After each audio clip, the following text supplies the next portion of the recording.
Market లో invest చేసి మీ డబ్బులు డబుల్ చేసుకోవాలనుకుంటున్నారా? సుందరరామిరెడ్డి గారి లైవ్ సెమినార్ కి అటెండ్ అవ్వండి.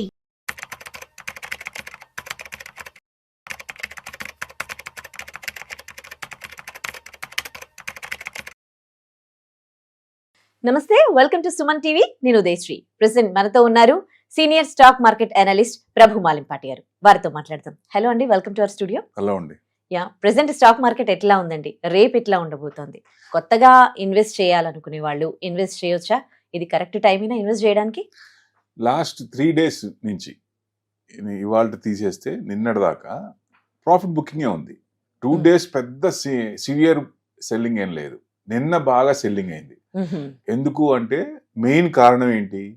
కోవిడ్ కేసులు మళ్ళీ వస్తున్నాయి. 2 చనిపోయారనే రిపోర్ట్ వచ్చింది నిన్న. అది మళ్ళీ అసలు కోవిడ్ అంటేనే వెన్నుపూసలో వణుకొస్తుంది అందరికి. భయం చూసాం కదా. ఫస్ట్ ఫేజ్ మరణించారు, సెకండ్ ఫేజ్ అసలు ఆ ఇది మళ్ళీ ఆ పేరు వినంగానే భయం వేస్తుంది. అంటే అదొక మార్కెట్ లో అదొక ట్రెమర్ లాగా కొంచెం నెగిటివ్ వచ్చింది. Plus US India trade deal అవ్వలేదు. చైనాకి అయింది అంటున్నారు, మనకి ఇంకా అవ్వలేదు. సో అదొక ఇది మార్కెట్ లో పాయింట్ తీసుకుంది అది. సో దానివల్ల ప్రాఫిట్ బుకింగ్ వచ్చింది. సో డెఫినెట్ గా ఇప్పుడు కంటిన్యూస్ గా మార్కెట్ ఏం పెరగదు, అప్స్ అండ్ డౌన్స్ ఉంటాయి. Always market will not be in one side.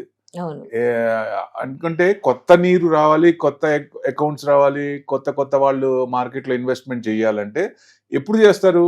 Higher highs పెరుగుతున్నప్పుడు చెయ్యరు కదా. మార్కెట్ పడుతున్నప్పుడే లోవర్ లోస్ వచ్చినప్పుడు కొత్తగా ఎంటర్ అయ్యే వాళ్ళు హ్యాపీగా ఏదైతే మామూలుగా వచ్చే ఇంట్రెస్ట్ ఏదైతే ఉంటుందో అది కాకుండా ఈ డిస్కౌంట్ పడినప్పుడు ప్రైజెస్ విల్ డిఫర్. ఆ డిఫర్ అయినప్పుడు తక్కువలో కొనుక్కున్నప్పుడు ఎక్కువ ప్రాఫిట్లు వచ్చే అవకాశాలు ఉంటాయి. అది సద్వినియోగం చేసుకోవాలి. ఇప్పుడు తమిళియన్స్ కి అమావాస్యలో ఇన్వెస్టర్స్ కి మార్కెట్ పడినప్పుడు పండగ, కానీ మన వాళ్ళు భయపడతారు. అస్సలు భయపడాల్సిన పని లేదు. ఎందుకంటే లాంగ్ వ్యూ పాజిటివ్ ఉంది. ఎందుకంటే లాస్ట్ 3 months దాకా market all time high. Last 2024 September లో 26,277 ఇస్ ఆల్ టైమ్ హై. అది మళ్ళీ వస్తుందా లేదా?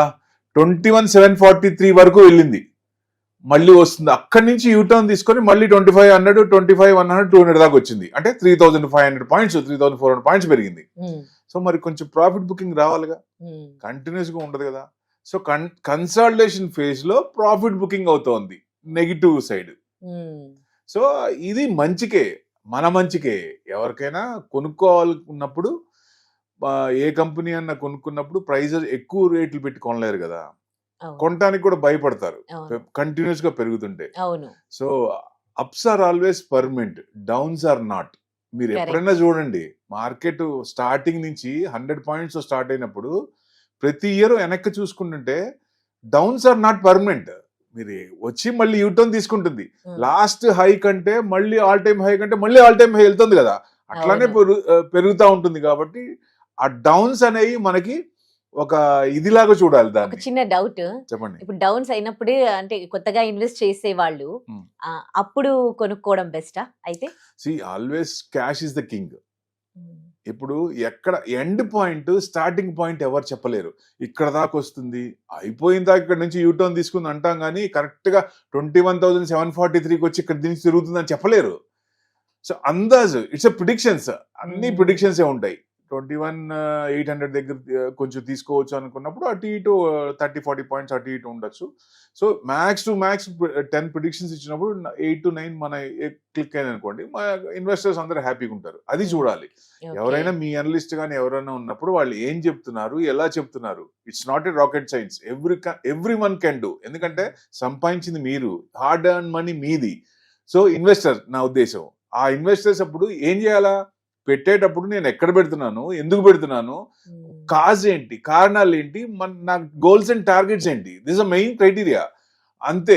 అది మనకి ఏం కావాలి? ఇప్పుడు నాకు 20% కావాలి. 20% కావాలంటే నేను ఏం చేయాలా? So it's a planning. ఎవరి ప్లానింగ్ వాళ్ళదే. నేను చిన్న ఎగ్జాంపుల్ చెప్తా. మా దగ్గర ఒక క్లయింట్ 70 years అయినా వైఫ్ అండ్ హస్బెండ్ 80 దాకా ప్రతి ఇయర్ ప్రాఫిట్ తో తీర్థయాత్రలు చేసి వచ్చారు. అర్థం చేసుకోండి. ప్రాఫిట్ తో ప్రాఫిట్ తో ఈ సంవత్సరం నేను ఏం చేయాలి, నేను లాస్ట్ కి మానస సరోవర్ కూడా వెళ్ళొచ్చాడు ఆయన ఈ ప్రాఫిట్స్ తో. ఈ సంవత్సరం నేను ఎక్కడికి వెళ్ళాలి, పలానా తీర్థయాత్రలకు వెళ్ళాలి, ఎంత అవుతుంది, 1,00,000. 1,00,000 నేను సంపాదించాలంటే ఎంత పెట్టుబడి పెట్టాలి, ఒక 5 లక్షలు 10 లక్షలు పెట్టాలి. 10 లక్షలు పెట్టాలంటే నేను ఏం చేయాలి, ఏ స్క్రిప్ట్స్ లో పెరగలేదు, ఏ స్క్రిప్ట్స్ పెరుగుతాయి, గవర్నమెంట్ పాలసీస్ ఏంటి, పిఎల్ఐ స్కీమ్స్ కింద ఏ కంపెనీ ప్రాఫిట్ అవుతాయి, ఏది బెనిఫిట్ అవుతాయి, ఏ కంపెనీస్ బాగున్నాయి, సేల్స్ గ్రోత్ ఏది ఉంది, ప్రొడక్షన్ ఆ ప్రొడక్ట్ మార్కెట్ లో డిమాండ్ ఏది ఉంది.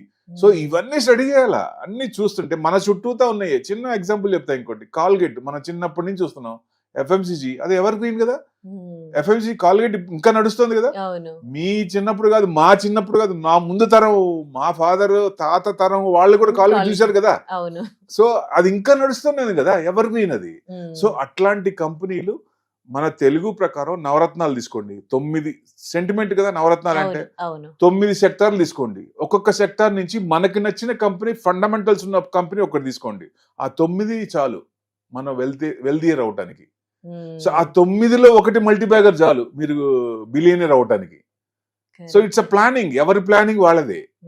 కాకపోతే నాలెడ్జ్ ఉండాలా, పేషెన్స్ ఉండాలా, డిసిప్లిన్ ఉండాలా.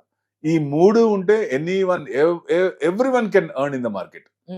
సో ఓన్లీ మార్కెట్లో డబ్బులు పోగొట్టుకున్నాడు అనేది ఎక్కడ వస్తుంది, ఉన్నదానికి ఎక్కువ చేసి పోగొట్టుకోవడం, అత్యాశతో ఉన్నప్పుడు అది ఇప్పుడు ఇదివరకు ఉండేది, ఇప్పుడు ఉండేది కాదు. ఇప్పుడు ఎందుకంటే ఎంత అమౌంట్ ఉంటే అంతవరకే. ఇప్పుడు 1,00,000 ఉంటే 1,00,000 వరకే హోల్డ్ చేసుకోవాలి, లేదా 1 టైం 2 టైమ్స్ ఇస్తారు. అదే ఇదివరకు 1 lakh ఉంటే ఎక్స్పోజర్ 1 crore కూడా ఇచ్చారు. మార్కెట్ పెరుగుతున్నప్పుడు బాగానే ఉంటుంది, తగ్గుతున్నప్పుడే తడిసి మోపిడి అవుతుంది. సో పే చేయాలి కదా సాయంత్రం కల్లా, లేదంటే క్లోజ్ చేయాలంటే లాస్. సో ఇట్లా చాలా మంది పోగొట్టుకున్నారు. సెబీ రిపోర్ట్ కూడా ఉంది.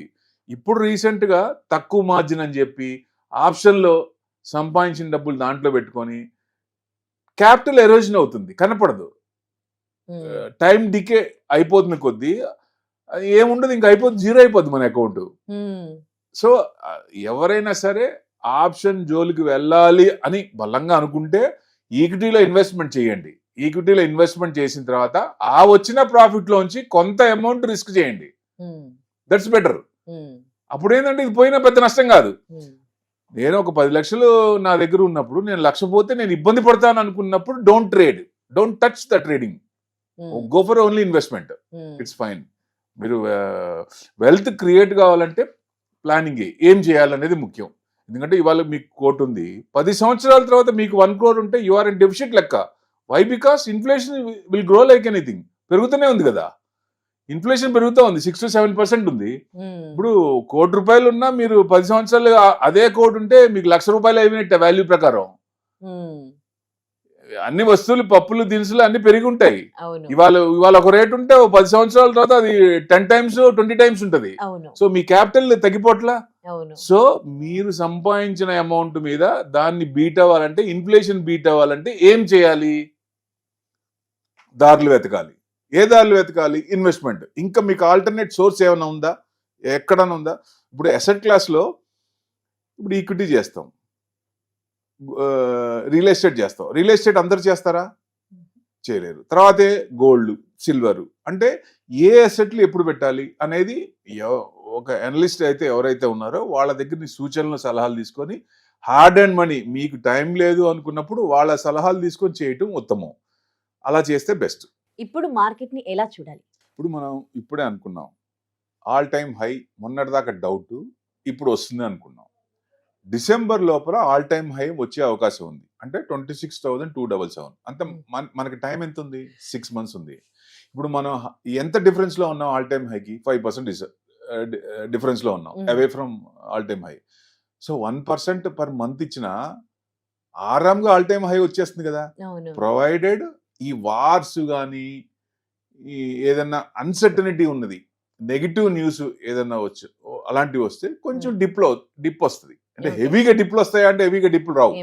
సో మామూలుగా ఆ డిప్, చిన్న చిన్న డిప్లు వచ్చినప్పుడు, ఎందుకంటే బుల్ రన్ లో షార్ట్ కరెక్షన్స్ కూడా షార్ప్ ఉంటాయి, షార్ట్ అండ్ షార్ప్. సో మనం చూసే ఉంటారు, ఒక రోజు 200 పడుతుంది, మళ్ళీ నెక్స్ట్ డే 300 పెరుగుతుంది. సో షార్ప్ అండ్ అట్లా ఉంటాయి. సో బుల్ రన్ లో ఇది సర్వసాధారణం. సో మనం లాంగ్ వ్యూ బానే ఉంది, బుల్ రన్ ఈ still intact, no doubt at all. అది మనకి పడినప్పుడు ఆ సద్వినియోగం చేసుకొని డిసెంబర్ లోపలే అనుకుంటున్నాం, డిసెంబర్ లోపలే రావచ్చు, ఒక్కోసారి 10 days లోనే రావచ్చు ఆల్ టైమ్ హై, చెప్పలేము. అంటే కరెక్ట్ గా ఇక్కడ ఈ టైంలో వస్తుంది అని ప్రిడిక్షన్. మన 6 months అంటే 6 months లోపల రావచ్చు, లేకపోతే నెక్స్ట్ ఇయర్ 25-26 స్టార్టింగ్ లోనే రావచ్చు. అంటే it depends on conditions, market conditions అన్ని అనుకూలించాలి. అంటే ఆల్ పారామీటర్స్ పాజిటివ్ ఉండాలి. సో ఇవన్నీ అనుకూలించినప్పుడు తొందరగా బయటకు వచ్చే అవకాశాలు ఉంటాయి. సో ఇన్వెస్ట్మెంట్ హ్యాపీగా చేయొచ్చు. ఏదైనా మంచి స్క్రిప్ట్లు బాగా పడినప్పుడు, పడిన రోజు అంటే ఇవాళ పడింది అనుకోండి, నెక్స్ట్ 2 days లో మళ్ళీ పెరుగుతున్నాయి. సో ఆ పడ్డప్పుడు క్యాచ్ చేయండి ఎవరైనా సరే. ఆ పడ్డప్పుడు ఏ స్క్రిప్ట్స్ పడ్డాయి, ఆటో స్టాక్స్ నిన్న భయంకరంగా పడ్డాయి. ఆటో స్టాక్స్ పిక్ చేసుకుంటే నెక్స్ట్ 1 week లో మళ్ళీ 10%, 15% పెరిగే ఛాన్సులు ఉంటాయి. అంటే మనకున్న అమౌంట్ ని short term, mid term, long term. Short term అంటే 5 to 10%, మిడ్ టర్మ్ అంటే 10 to 20%, 20% ఇది above is a long term. It's a multi bagger. అలాంటిది ఒకటి చాలు మనకి అనుకున్నాం కదా. అట్లా ప్రతి ఒక్కరికి ఒక్క మల్టీ బ్యాగర్ చాలు బిలియనీర్ అవడానికి. సో ఆ బిలియనీర్ అవ్వాలంటే ఏం చేయాలి? ఫిషింగ్ చేయాలి, పట్టాలి, మంచి చేపని పట్టాలి. ఆ ఒక్క చేప చాలు మనకి మంచి టేస్ట్ ఇవ్వడానికి. అట్లనే ఇది కూడా అలా చేస్తే, టైం కన్జ్యూమ్ చేసి మంచి ఫండమెంటల్స్ ఉన్న కంపెనీ పికప్ చేస్తే డెఫినెట్ గా లాంగ్ టర్మ్ లో వెల్త్ మల్టీఫోల్డ్ అవుతుంది. Right, thank you so much అండి. ప్రెసెంట్ స్టాక్ మార్కెట్ గురించి తెలియజేశారు. థ్యాంక్ యూ ప్రభు గారు. Thank you.